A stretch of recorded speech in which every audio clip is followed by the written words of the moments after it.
बिस्मिल्लाहिर्रहमानिर्रहीम अस्सलाम वालेकुम। इन्फो टीवी में आपको खुशामदीद। आज की वीडियो में जो है आपको बताएंगे कि आप यूरोप जाकर किस तरह से सेट हो सकते हैं। हम आपकी मदद करेंगे, तरीका हम बताएंगे, अप्लाई आपने खुद करना है, अपनी किस्मत आजमानी है और आप जाके सेट हो सकते हैं। दुनिया सब के जो हालात हैं वो आपके सामने हैं। लोग कोशिश करते हैं कि अच्छे से अच्छे की तरफ मूव करें। आज आपको बताएंगे कि आप पुर्तगाल जाके कैसे सेट हो सकते हैं, कनाडा छोड़ें, यूके छोड़ें, क्योंकि आपको जो सबसे ईजी जो पासपोर्ट और स्ट्रॉन्गेस्ट पासपोर्ट है, पासपोर्ट पुर्तगाल का, वो आपको लेना चाहिए। क्योंकि पुर्तगाल एक ऐसी कंट्री है जहाँ एक दफ़ा आप इंटर हो जाते हैं, उसके बाद आप टैक्स पे करते रहें और अपना जो है अकाउंट चलाते रहें तो आपको 5 साल के अंदर अंदर पासपोर्ट दे देता है।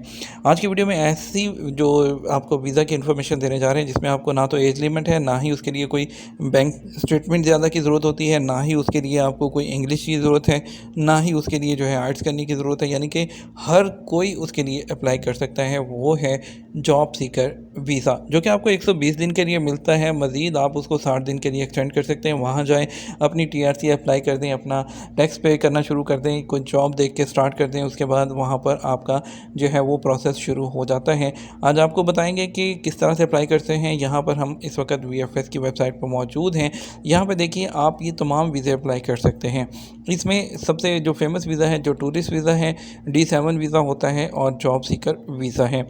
इसके बारे में ऑलरेडी हमारे चैनल पर वीडियो मौजूद है और आपको जो आज हम बताएंगे वो आज हम जॉब सीकर वीज़ा के बारे में आपको बताएंगे। जॉब सीकर वीज़ा की रिक्वायरमेंट्स क्या होती हैं, ठीक है। सबसे पहले तो ओवरव्यू दे दें आपको। ओवरव्यू के जॉब सीकर वीज़ा के लिए आपको अप्लाई करने के लिए सबसे पहले तो वहाँ पे एक फॉर्म होता है, आपको फिल करना होता है, IEFP जिसको कहते हैं, और आपने ये फिल करना है। उसके बाद ऑनलाइन ही आपने अप्लाई करना है। फिर आपने उसके बाद अपने पूरे डॉक्यूमेंट VFS से अपॉइंटमेंट लेके वहाँ पे जाके जमा करवाने हैं, ठीक है। और इसके लिए यहाँ पे आप देखिए, ये ऑफिशियल वेबसाइट है इनकी, vistos.mne.gov.pt। लिंक इसको आपको डिस्क्रिप्शन में मिल जाएगा, ठीक है। इसके बारे में मैंने आपको बता दिया है। यहाँ पर 120 दिन और 60 दिन आप एक्सटेंड करवा सकते हैं। इसके लिए आपको क्या करना होगा, इसके लिए आपको सबसे पहले तो जो मैंने फॉर्म बताया वो फिल करना है। उसके बाद यहाँ पे आपको ये वाला फॉर्म भी फिल करना है। ये फॉर्म पिक्चर लगेगी, यहाँ पर आपके सर नेम है, फर्स्ट नेम है, डेट ऑफ बर्थ, आपकी तमाम चीज़ें, पर्सनल डिटेल है, आप क्यों जाना चाहते हैं, आपका पर्पस क्या है, आपकी आपकी एजुकेशन कितनी है, ये तमाम चीज़ें। यहाँ पे आपके पास कैश कितना लेके जा रहे हैं, ये तमाम चीज़ें आपने इसके अंदर फिल करनी है, इसके ऊपर पिक्चर लगानी है।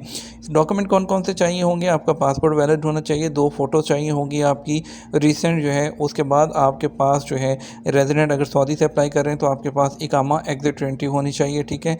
उसके बाद आपके पास पुलिस क्लियरेंस का सर्टिफिकेट होना चाहिए, जो कि ज़रूरी है, ठीक है। और उसके बाद आपके पास वैलिड ट्रैवल इंश्योरेंस होनी चाहिए और आपके पास जो है रिटर्न ट्रांसपोर्ट वो होनी चाहिए। और आपके पास इतने पैसे होने चाहिए कि आप अपना वहाँ पर सर्वाइवल कर सकें। जितनी देर आप वहाँ पर रहेंगे तो आपको उतने पैसे वहाँ पर दिखाने होंगे, ठीक है। उसके अलावा स्पेसिफिक डॉक्यूमेंट जो हैं आपको उसके लिए ये चाहिए होगा, जो कि IEFP जिसके बारे में मैंने आपको पहले बताया था। ये भी यहाँ से आप देखिए, इस पर क्लिक करेंगे तो आपके पास यहाँ पर ओपन हो जाएगा।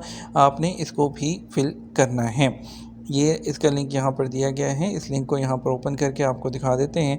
आपने जो है इसको भी फिल करना है। उसके बाद अगर आपको बताएं क्या करना है, उसके बाद आपने आना है, VFS की जो अपॉइंटमेंट है वो आपने लेनी है। ये देखिए, यहाँ पर इसका ये लिंक दिया गया है और उसके बाद ये नीचे वीज़ा, जो जॉब सर्च वीज़ा है, उसके बाद आपने अप्लाई करना है ऑनलाइन, ठीक है। और ये तो बहुत सिंपल प्रोसीजर है, इसके बारे में ज़्यादा इसको आगे नहीं मैं खींचूँगा क्योंकि वीडियो लंबी होती जाएगी।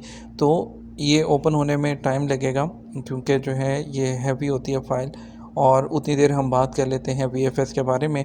तो आपको VFS में जो डॉक्यूमेंट्स रिक्वायर्ड हैं वो मैंने ऑलरेडी बता दिए हैं। फ़ोटो स्पेसिफिकेशन जो है आपको कौन सी चाहिए, फ़ोटो 6 माह से ज़्यादा आपकी पुरानी नहीं होनी चाहिए। और उसके बाद इसका जो प्रोसेसिंग टाइम होता है अप्रॉक्सीमेटली 90 डेज़ होता है। जल्दी और पहले भी हो सकता है और थोड़ा टाइम भी लग सकता है। जो फॉर्म्स होते हैं वो आपको जो VFS की वेबसाइट से भी मिल जाएगा, नहीं तो आपको इनकी जो ऑफिशियल वेबसाइट है वहाँ से भी मिल जाएगा। ये देखिए, ये ओपन हो गया इनका जो IEFP जिसका मैंने आपको बताया था।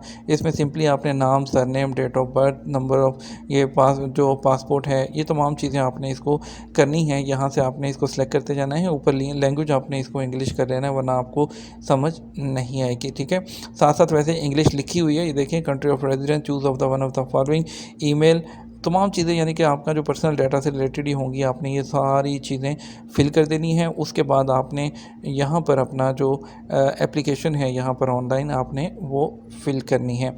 वो किस तरह से करनी है वो भी आपको दिखा देते हैं। यहाँ पर ये ऑनलाइन जॉब सर्च ऑनलाइन, यहाँ पर इसी लिंक पर आपने यहाँ पर आ जाना है। ये तमाम लिंक आपको नीचे जो डिस्क्रिप्शन होता है वहाँ पर मिल जाएंगे। आप इन पर क्लिक करेंगे तो आप यहाँ पर पहुँचते जाएंगे। आपने करना क्या, अगर आप तमाम चीज़ें ये नहीं करना चाहते, आपने सिंपली अपने जितने डॉक्यूमेंट्स मैंने बताए वो रेडी करें। VFS जद्दा, खुबर, दम्माम या जहाँ पर रियाद में, आप वहाँ से टाइम लीजिए। टाइम लेने के बाद वहाँ उनके ऑफिस चले जाइए, वो आपके तमाम डॉक्यूमेंट्स फिल कर देंगे। उनकी जो फ़ीस होती है वो आपको पे करना पड़ेगी। वो आपको आपके तमाम डॉक्यूमेंट्स जो हैं आपके बिहाफ पे बाकी प्रोसेस कर देंगे एम्बेसी में पुर्तगाल के। वीज़ा लग जाएगा तो वीज़ा आपको जो है बाय कोरियर भी VFS वाले भेज देते हैं, नहीं तो आप जाके अपना पासपोर्ट खुद भी कलेक्ट कर सकते हैं। उम्मीद करते हैं वीडियो आपको पसंद आएगी। वीडियो को लाइक और शेयर करना मत भूलिएगा। अपना ख्याल रखिएगा। अस्सलाम वालेकुम।